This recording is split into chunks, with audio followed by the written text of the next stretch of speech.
When one of the world's biggest container ships got stuck in Egypt's Suez Canal, it didn't just hold up the traffic. The blockage is estimated to have delayed $9.6 billion of containerized goods per day and caused a logjam affecting over 400 vessels on both sides of the canal. The damage translates to about $400 million worth of cargo per hour. While stranded vessels have set sail, the Economist Intelligence Unit warns that the spillover effect from the blockage could last for months.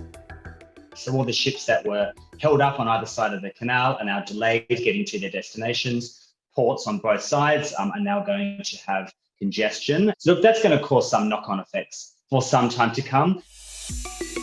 About 12% of global seaborne trade passes through the Suez Canal yearly, with over 50 vessels navigating the waterway every day. For companies in Asia, the impact will be a delay of shipments from Europe and a shortage of empty containers returning to the region. With scarce capacity to load up Asian exports to the world, freight rates will likely be on the uptick.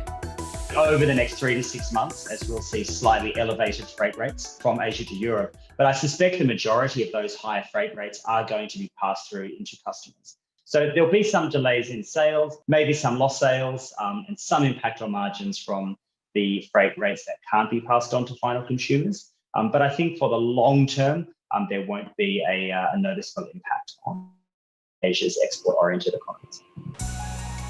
Still, the container shortage, which started in the second quarter of last year due to pandemic-led lockdowns and increased shipping demand, will continue to burden logistics players.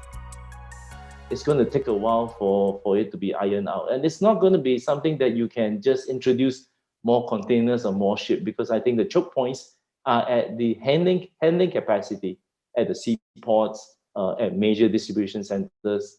And until you get a capacity of these major choke points back to a normal sustained level, you're not going to see any real improvement for a while. On the oil and gas front, S&P Global Platts says the backlog of tankers caused by the blockage could also bump up freight rates.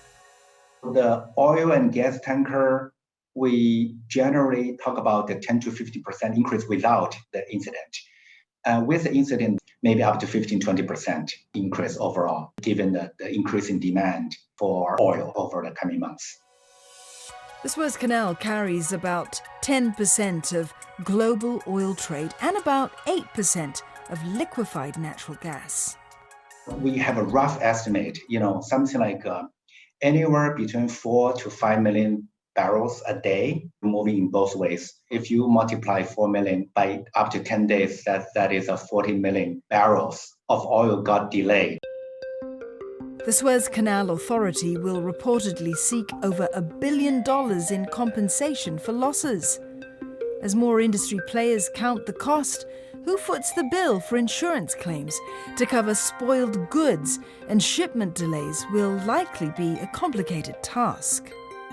Typically, the person who owns the ship is different to the person who manages the ship, different to the person who operates the ship, which is different from the person who's got the freight on the ship. I do expect there'll be a substantial amount of insurance claims from this. Those that haven't had insurance and are exposed to losses, I mean, we could see some particular ship operators, shipping companies going bankrupt. There could also be costs incurred for expedited shipments. So if in anticipation of delays, some companies actually use air freight to move their cargo, for example, then there will be a higher cost. So who then pays for this cost, or how is this cost being shared between the supplier and customer? Experts say the Suez Canal incident may be a temporary disruption, but it highlights the need for supply chain continuity planning. A delay is an opportunity cost. It is lost sales, or it could be lost production time. There's a lot more business disruptions, especially in the last few years. So people think about trade tariffs, they think about Brexit, and then followed by COVID. So all this start to make companies realize that we need to have supply chain resilience, with diversification and multiple sourcing, holding more safety stock. As economies recover and demand for goods picks up, digitalization will be key in maintaining supply chain efficiency.